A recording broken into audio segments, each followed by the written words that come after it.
Welcome to Talking to Myself with Mary Ellen Brown. I'm your host, Mary Ellen Brown, and this is the podcast where I talk to myself about literally anything. We're talking about baseball. Does anyone care? No, I care though. So I'm talking about baseball. Arkansas baseball. Every other baseball sucks. Okay, specifically Kentucky sucks. I say that every team in the SEC is good though. Well, Missouri, but they don't count. No, but like every team in the SEC is good, but like there's some teams that are bad as compared to the SEC, you know. Because like, I mean, you got like Texas A&M, they suck, but they're not.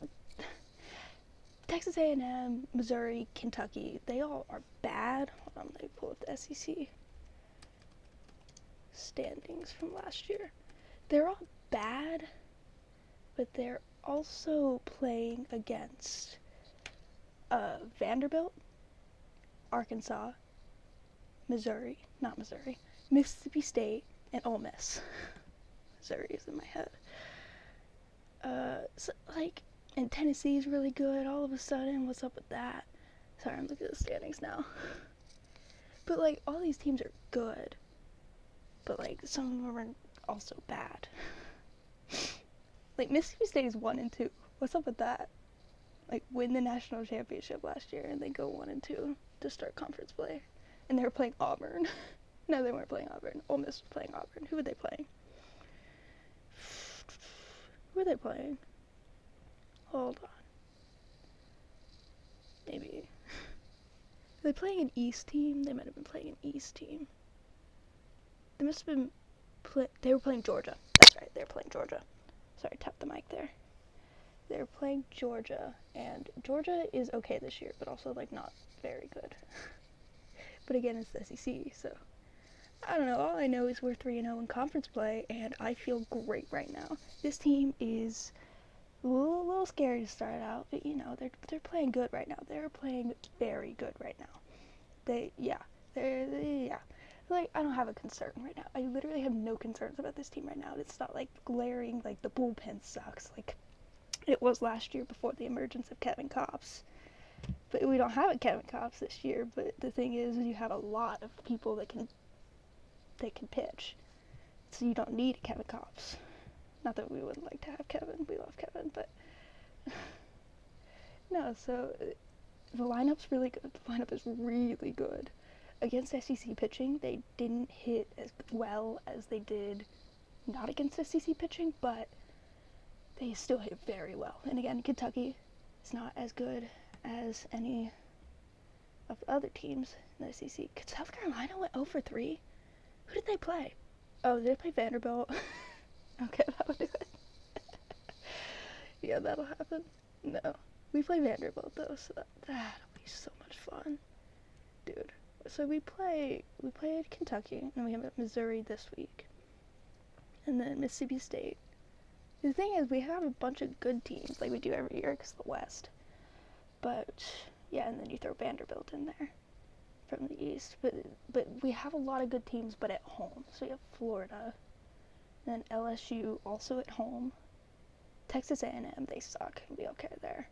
Even though we gotta go to College Station. Yeah, that's not a factor. Ole Miss, that'll be a fun weekend, dude. That'll be so much fun. Yeah. 2 games on that series on ESPN2. Let's go. A little love for college baseball out here. Yeah, and then we play Auburn, they suck. Oh, I almost feel bad that they have to go to Auburn. Their stadium is the worst. Yeah, and they play Vanderbilt here, Alabama, and Tuscaloosa. And like this, it's a very easy schedule compared to last year, because we went to Ole Miss, went to Duty Noble. Like we had to go to all these places, and we didn't have but this year we get to have them come to us. Okay, so the lineup is very good, and I was thinking about recording this like before we played Kentucky, before that series, and I was thinking that I didn't like the lineup, and now I really like the lineup. It's not that I don't like it, it's just that I wouldn't do it like that. Like, now that I look at it, any change that I make just kind of seems stupid, because why would you not have it this way? And you got Caden Wallace leading off. He's not your typical leadoff hitter, and he doesn't have to lead off. And he could hit anywhere 1, 2, 3. And there's a lot of guys that could hit leadoff for this team, but he's so good hitting leadoff. He's so good in general, but he's very good hitting leadoff. Also had an off weekend this weekend, so. But I mean, he had a very good midweek and a very good series last weekend. I don't remember if he hit leadoff last weekend, but I don't remember. I don't think so. But it doesn't matter. But he is so good. I love Caden Wallace. Caden Wallace, Zach Gregory, Robert Moore. My 3 favorite players. Always have a list of favorite players, usually solidified pretty early in the season. Last year had a late admission of Kevin Kopps in there. Because, Kevin, I don't know. No one was expecting that. No one outside of the team was expecting that. Coach Hobbs was expecting that. I don't know how. No, literally, like Coach Hobbs said early in the season that Kevin was going to have a year. Like, have himself a year. And I was like, okay, he'll probably be pretty good. I don't know. Bad year last year.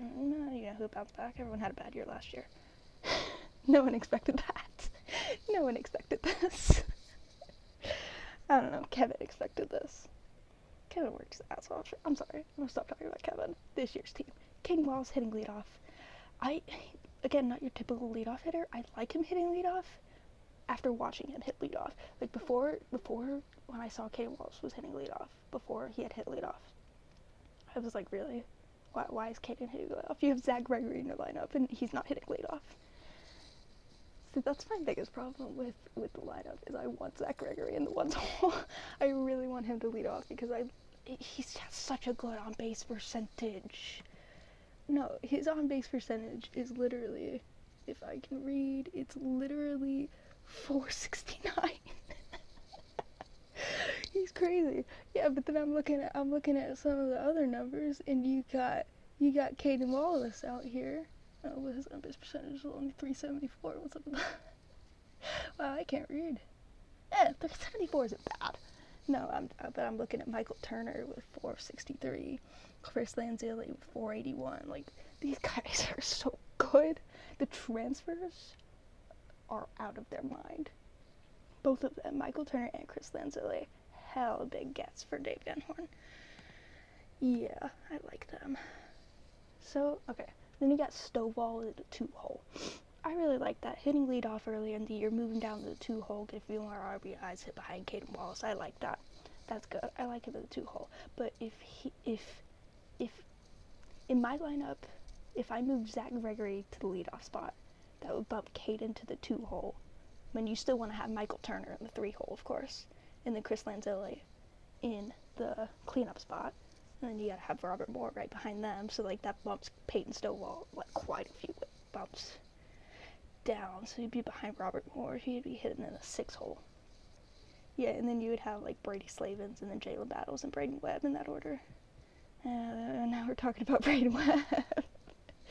Okay, here's the thing. Any team, there's always gonna be at least one player who I hate. It's Braden Webb. Honestly, there's 2. Braden Webb, Cole Ramage. I'll talk about Cole later. But Braden Webb, I know he played really good this weekend. I know he hit 2 home runs and had a grand slam last weekend. No, it was in the midweek. I know. But I still don't like him. That doesn't make me like him. I mean, he is still hitting 175 on the year. Slow start. They all had a slow start, but he's only getting playing time because Jace Borfin is injured. But I also think that Dave Van Horn's gonna have to make a choice when Borfin is back. Like, what does he do? Because he has 5 outfielders. Right now he only has 4. He plays 3 in the outfield and the 1 in the DH spot. So if he only has 5. If he only has 4, he doesn't have to make a choice. You just have to, who's going to hit DH, who's going to be DH. And that's a pretty easy choice, Brady Slavens, because he hasn't played outfield his whole life. Yeah, but when you have 5, like, one of them has to not play. And is it going to be Borfin? I mean, he was on a roll there, but right before he got injured. But I think that Dave Van Horn likes Braden Webb too much, and I think that he's going to play him more than I would like to. Because Braden Webb, he strikes out too much, and it doesn't hit. His walk percentage is very high. Now I'm looking at his strikeout percentage is 26%, and his walk percentage has been drifting down 18%. Yeah, that's... I know, defensive specialist, but like that doesn't make me like him. Especially when you have a guy on the bench that can hit and is a adequate outfielder. No, because you put Gregory in center, he can play center. And then you put Borfin in left and leave Lanzilli in right and Brady Slavens at DH. Honestly, I might be tempted to knock Brady Slavens out of the lineup. Can we do that? Can we say that? If I have to make that choice. It might just be that Brady's in a slump right now. But Lord, his strikeout percentage. And it literally goes up every game because I update the stats every game. He has the same strikeout percentage as Braden Webb. It's literally crazy. No, but Brady Slavens was so good last year. Can you knock him out in the lineup? I mean, like, you can, but should you? I mean, this is a good problem to have, having too many good players. But like some of them are better than others, but some of them can't hit Braden Webb. It's very hard. It's a hard choice to make. Yeah, because you want to get them all playing time, and Jace didn't have enough playing time to really prove how good he is, and that's what's happening with Braden Webb right now. He's getting that playing time to prove himself, prove how good he is, because of Borfin being injured. But Jace needs playing time to prove how good he is, or prove how bad he is. I don't know. It's because he hasn't proven himself. He literally just hasn't had the playing time to do it. So, yeah, I think, but okay. So you would have, with 5 guys, you would have 2 that basically switch out. Hopefully you got 3 that you know are going to be in the lineup. That's probably Chris Lanzilli. You know that he's going to be in the lineup. But the other 4, honestly, I can see, like, there's a good reason that all of them would not be in the lineup. Well, Zach Gregory, I said, I love Zach Gregory, and he's really good. His strikeout rate is insane to me. He strikes out 25% of the time. I would never guess that. It's crazy. But his walk rate is also 20%, 20.3. But, and that's lower than Braden Webb's. Screw you, Braden Webb.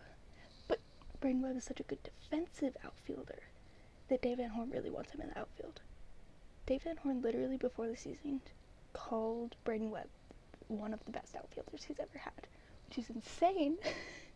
Because I don't know if you've been following Arkansas baseball, but Andrew Benintendi, Gold Spikes winner, playing in the MLB for the Royals currently. And then Dominic Fletcher is currently in the minors. His brother is a major leaguer. The other one, Christian Franklin, don't know, I forgot his name. Got drafted in like the 13th round or something. Like, these are very good center fielders. To throw Braden Webb in that mix, he did, when he said that Braden Webb was one of the best center fielders, he said defensively. He did specify that it was defensively. So he wasn't trying to say that that Braden Webb is as good a hitter as Andrew Benintendi.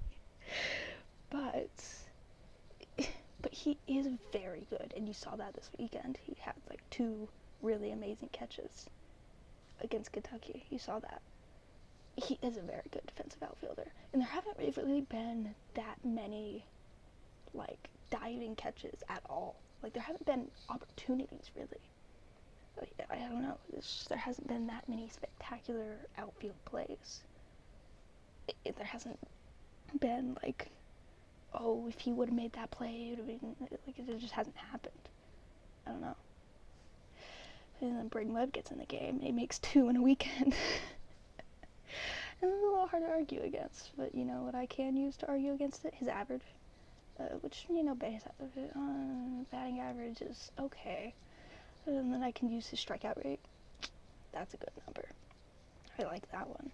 Can we talk about Brady Slavens' strikeout rate? That's my issue with Brady Slavens. He strikes out so much. Now, with Zach Gregory has a high strikeout rate, if Braden Webb has a high strikeout rate, they both strike out, but they also have really good eyes. They strike out on, like, full counts. Brady Slavens strikes out on 0-2 pitches.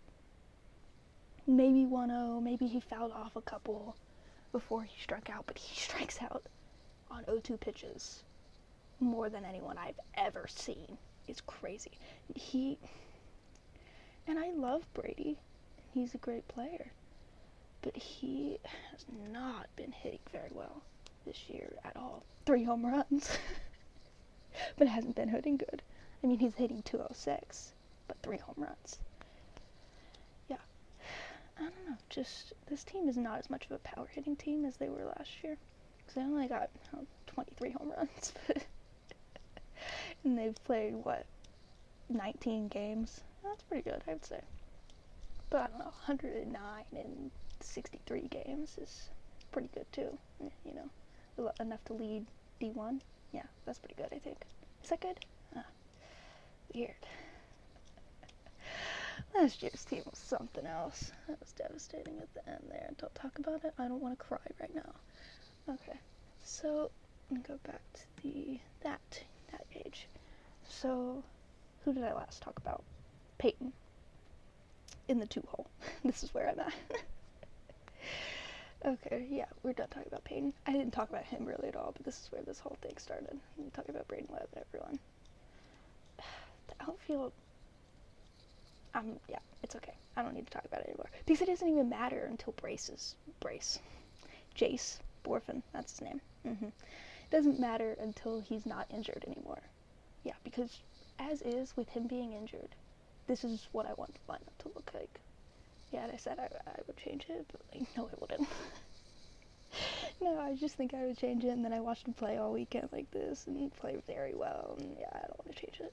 But yeah, I don't think DVH wants to change it either. I don't think it needs to be changed. Michael Turner, 3-hole. Yeah, enough said. He is so good. He's leading in batting average, right? Yes, he is. With a batting average of 369. That's pretty good, I would say. 4 home runs, team leading, 4 home runs. Yeah. It's a strikeout percentage. Look at all these numbers right now. Michael Turner, 15.9. That ain't bad. That's actually really good. No, considering Caden Wallace is leading the team with 14.3, 15.9, just behind him, ain't bad. Caden Wallace is something else. I found a random baseball off my shelf, and I don't even remember where I got it. But now I'm throwing it around. I like baseballs. I just figured I'm talking about baseball and have a baseball. It's authentic. So, yeah, Michael's walk percentage and strikeout percentage are exactly the same. How's that? What? No, but he is a hitter. He's just a hitter. I mean, literally hitting 369. Yeah, he knocked off Chris Lanzilli for the highest average on the team. Yeah, Chris Lanzilli no longer leading the team in average, still hitting 364. Right. So Michael in the 3-hole. Yeah, and then Chris right behind him cleanup. That's I wasn't gonna change that. Yeah, that's how it should be. Honestly, if you want to move Peyton down, I would be okay with that, and have Caden, Michael, Chris, Robert all in a row. Oh my god, that is mean. No, put Peyton in there. He's a good enough hitter. He can ride with those guys. Yeah, Chris Lanzilli in the cleanup spot. Yeah, that's easy. Robert Moore right behind him, get him some RBIs. That's absolutely where he should be. That's the same reason that they moved him down in the lineup last year to hit behind Christian Franklin and Matt Goodhart. That's why they did that, is so he can get some RBIs. I like him in the 5-hole. He's a good 5-hole hitter. Brady Slavin's in the 6-hole. I say often 6-hole is where you had your worst hitter. Enough said. Now that I've said, no, because I love Brady, and this isn't him. And this is not how he pitches. Let me go to the stats from last year. How long is it going to take me to open that? But he didn't have that bad of stats last year. I think I actually, like, calculated his strikeout percentage for last year, like, over the whole season, and it was, like, even higher than it is right now. Yeah, so, yeah, and you think that he would get better at not striking out. But, you know, some things never change. Brady Slavin's 0-2 count all the time. Brady literally hit 284 and led the team, except for Charlie Welch. He's an anomaly, though. But yeah, I mean, he's hitting 388, but he also only has 76 at-bats. 67, switch those. And Brady Slavens had 218 at-bats. So, yeah, that's quite a few less, or quite a few more for less for Charlie. I love Charlie Welch. Charlie Welch and Chris Lanzilli, this is off topic, they look exactly the same. No, I said this right before Lanzilli walked off the game against UIC. I was like, oh, no, he really looks like Charlie Welch. No, they really do look really similar. Like, in the box, they have, like, the same build. They have the same face. If he had, like a little wispy chin goatee, what do you call it? When it's just on your chin. I don't know if it has a name. But yeah, if he had just a little bit of hair on his chin, it would look exactly like Charlie. And no one would complain, because we love Charlie. Jalen Battles in the 7-hole, exactly where you want him. You want him in the bottom of your lineup. You always want your, like, 4th or 5th best hitter in the bottom of your lineup. I don't know, he might be, like, the 7th best hitter. Ooh. No, I think he's the 6th best hitter. Well, I don't know. It depends on the day, of course, because that's how baseball works. But, I don't know, if you say Michael or Chris are the best hitter, yeah, I mean, it's one of them. Yeah, like, switch them two for the best hitter, and then, like, Caden, and then probably Michael or Peyton. Not Michael, Robert or Peyton. One of the guys with a normal generic name. All of them. All of them. Yeah, I don't know. Yeah, I would say, I think Michael, Chris, Caden, Peyton, and Robert are all better hitters than Jalen. Yeah, but then you have Zach Gregory down there. He's a really good hitter as well. I don't know, what's his average? 292, which is better than Caden Wallace. Caden Wallace had kind of a terrible weekend, which is crazy because he hit two grand slams in 2 games last weekend. Baseball, man. It's why we love it. It's also why we hate it. Yeah. No, because if you put those, like, terrible weekend and really good weekend, like, that's fun. Really good weekend and then horseshit weekend, like, that sucks. It's baseball, though. What are you gonna do? Yeah, so Jalen in the 7-hole, yeah, about where I want him. And yeah, I'm reading from the lineup against Kentucky, by the way. I don't think I said that. And then Braden Webb in the 8-hole. Yeah. Zach Gregory in the 9-hole is definitely where you want him. Yeah, and I said lead off, but yeah, having a second leadoff hitter, because if Caden Wallace and Zach Gregory are both leadoff hitters, then, like, they're two very different leadoff hitters, because Caden Wallace gets hits. Zach Gregory gets hit, like, by the pitch, and gets on base. He also walks, he does other things. Yeah, he has more than one method, but yeah, but he gets on base. Sorry, didn't mean to quote Moneyball. He gets on base. Do people like that movie? I've heard people hate that movie. I like it. It's okay. Not my favorite baseball movie. Anyway, we're not talking about Moneyball. Yeah, okay, so I'm looking at the strikeout percentage and walk percentage, which I calculated myself, thank you very much. Why am I bragging? Literally type in numbers. It takes me like half an hour to calculate this after every game. Is it worth it? Yes. No, because you keep a running total. I got plate appearances on here too, which is kind of a good number to have, because they don't have that on the season stat sheet. They have at-bats, and they have walks and hit by pitches, which all and they have sack flies and sack hits, sack bunts they call them. All of that is, all of those count as plate appearances, but they do not all count as at-bats. At-bats count as at-bats, and I said that, but sorry. But leading the team with the lowest strikeout percentage, Caden Wallace. Who could have guessed? No, Caden was actually the reason that I started this list, because I wanted to compare his strikeout percentage, and, well, I wanted to compare his strikeout number to Braden Webb's strikeout number. And Caden Wallace has, like, so many more, like, almost twice as many plate appearances as Braden Webb. So you gotta calculate for that at some point. So it's like strikeout percentage. It evens the ground there. And yeah, Braden Webb's almost doubling him in strikeout percentage. Yeah, Braden Webb's just different. Yeah, 3 true outcomes with Braden Webb. 3 true outcomes. Strikeout, walk, home run.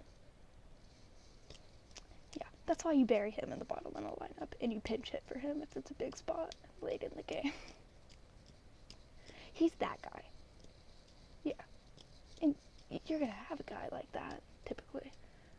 But if you don't need to have a guy like that, I mean, if Jace Borfin isn't like that, you don't need Braden Webb. You see, this is the issue here. Like, you just don't have enough playing time from Jace to really know how good or how bad he is. Yeah, because his strikeout rate, well, I almost dropped my baseball. His strikeout rate is 25.8%, but he also only has 31 plate appearances, and he had a slow start just like everyone else. His walk rate is only 6.5. That's terrible. Leading the team in walk rate is Robert Moore and Michael Turner, tied. Weird. They both have 15.9% walks, which is, like, really good. That's really, really impressive. Actually, I didn't look down far enough. Zach Gregory, 20.3%. Oh my god. He gets on base, y'all. Yeah, but then you look at the next column, he's got 25% strikeout rate. And the same thing is with Braden Webb. He's got 18% walk rate, 26% strikeout rate. I mean, both of them have, like, a lot less plate appearances than everyone else, because Zach Gregory didn't play midweek this week against Grambling. Like, at all. Just young guys, but... And Braden sucks, so he hasn't been playing at all, but Zach Gregory has less than 10, or more than 10. Just say 11, it's easier. 11 less plate appearances than Jalen Battles. Yeah, so everyone, like Caden Wallace obviously is leading. He has 91 plate appearances. Robert Moore has 82. And then Michael Turner, Chris Lanzilli also with 82.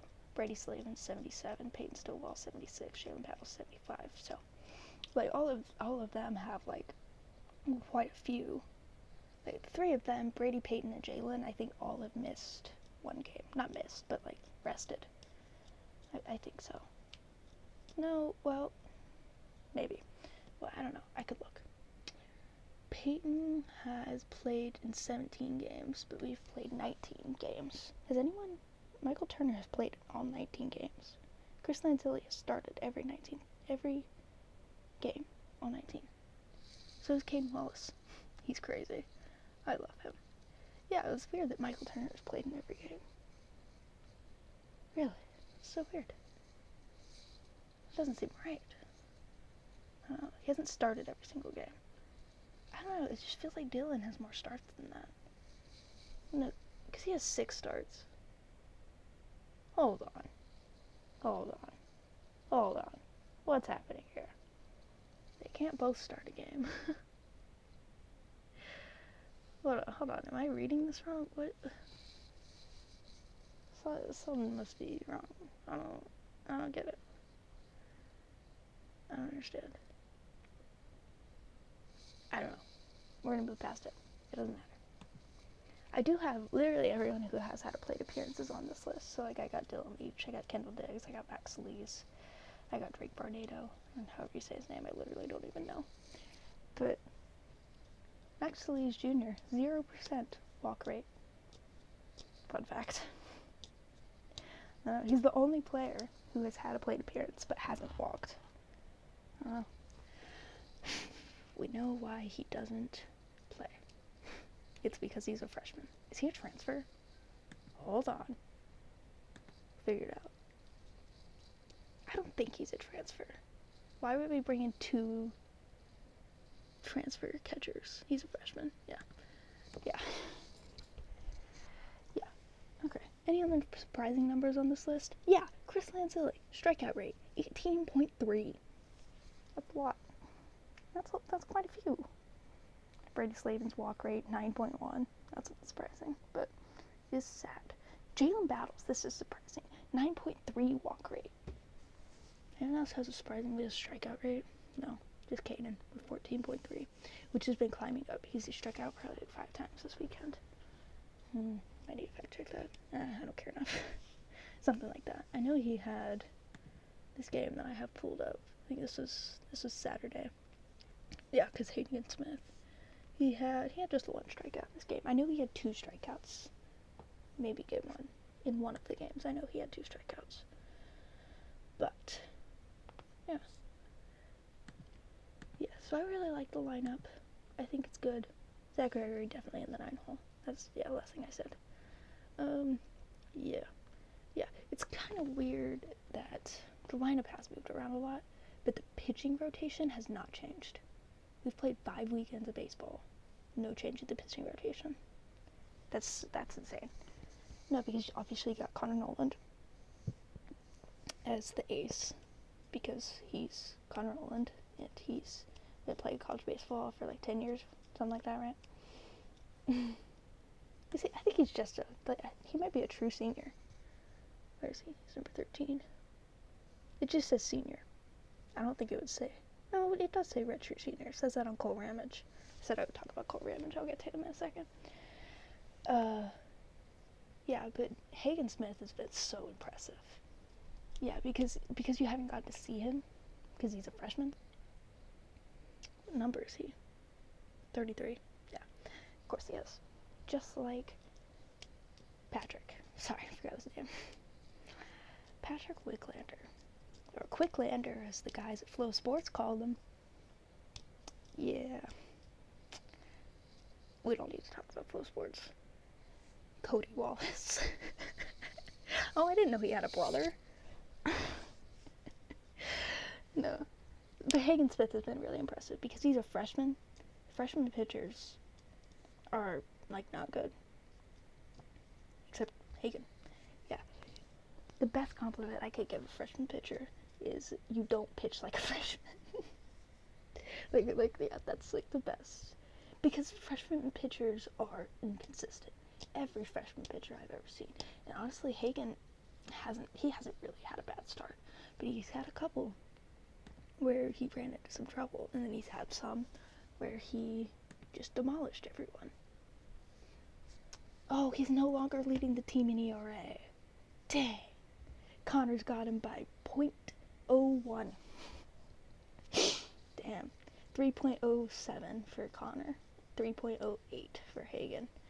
Jackson bringing up the rear, showing why he's the Sunday starter, 3.38, which still is good. Because SEC hitters are good, man. Kentucky is a really good hitting team. They didn't hit at all, and that's just this pitching staff is so good. Connor Nolan leading the way with 29 innings pitched, 29 in the third, 26 in the third for Hagen, 26 and 2/3 for Jackson. I'm just reading stats. This isn't good content. No, but Hagen Smith does not pitch like a freshman because he's consistently good. I mean, honestly, on this team, there's not very many freshman pitchers that are consistent at all. Even if they're consistently bad. And if they are, they don't pitch. They don't play.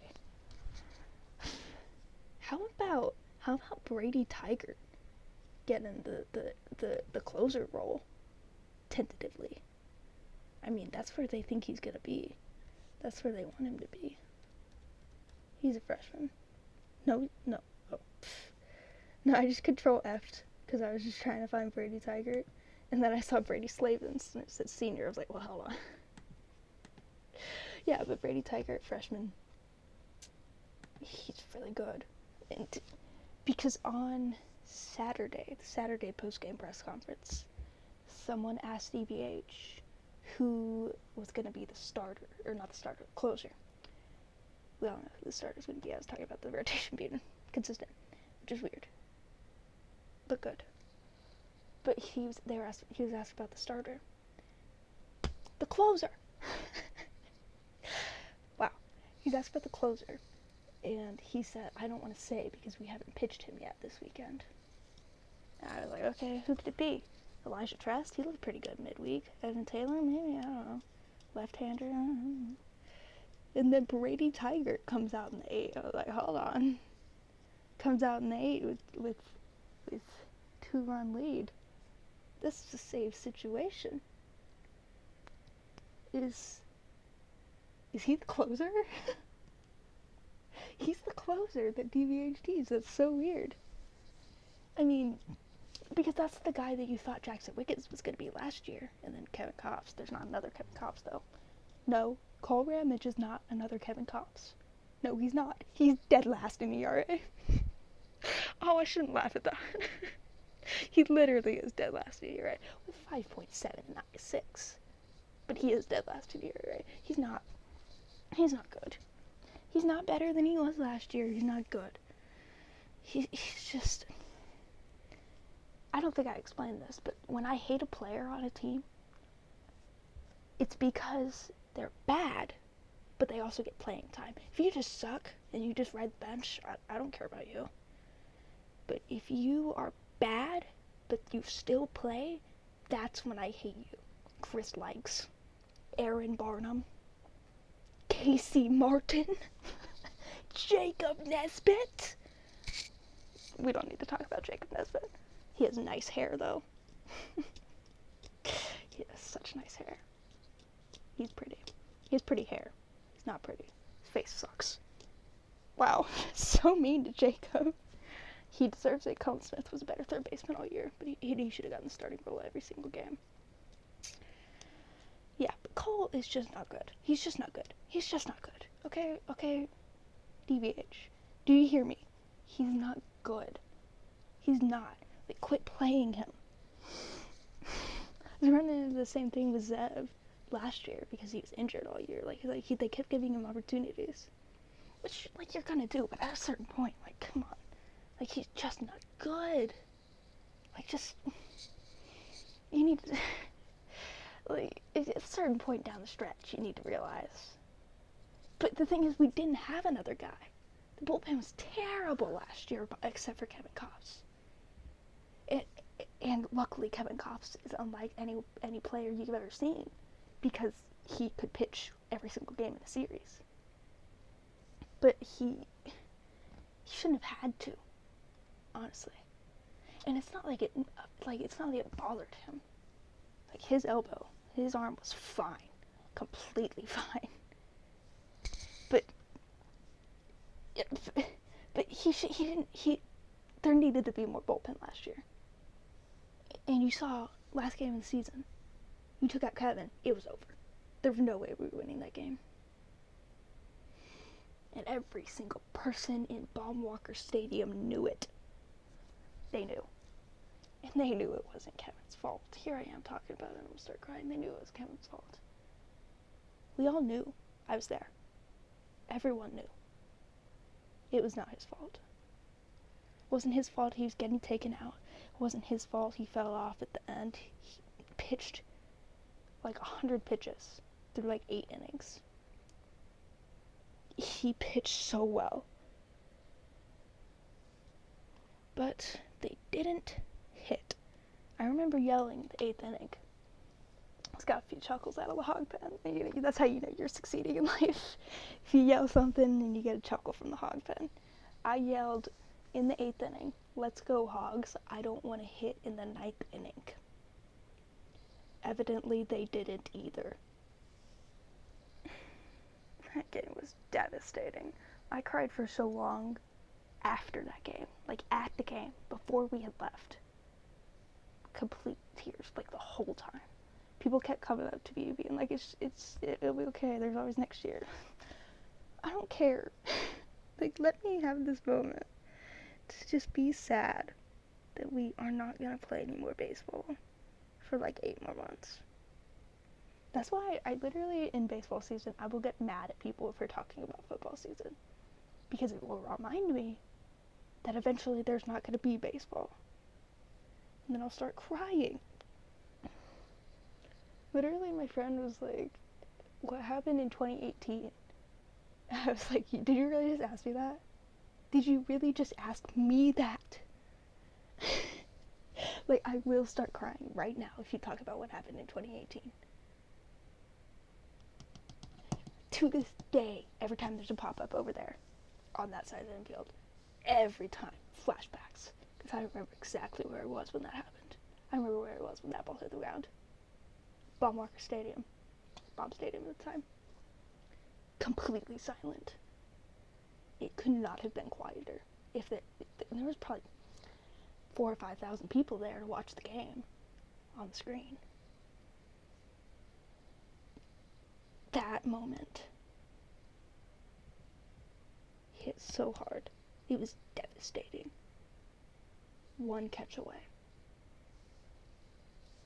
I guess it just makes, when you finally win it, all that much more rewarding. You never want it to be easy. Lord, sometimes I want it to be easy. Sometimes I want to just win. But, you know, no one likes Arkansas. If you're not from Arkansas, it seems to me that you hate Arkansas. That's just how it feels. That seems like a good place to end it, you know. A really depressing note. Yeah. I don't know, I might be talking about baseball in this episode. I could talk about baseball for a lot longer. I definitely could. Alright. See ya.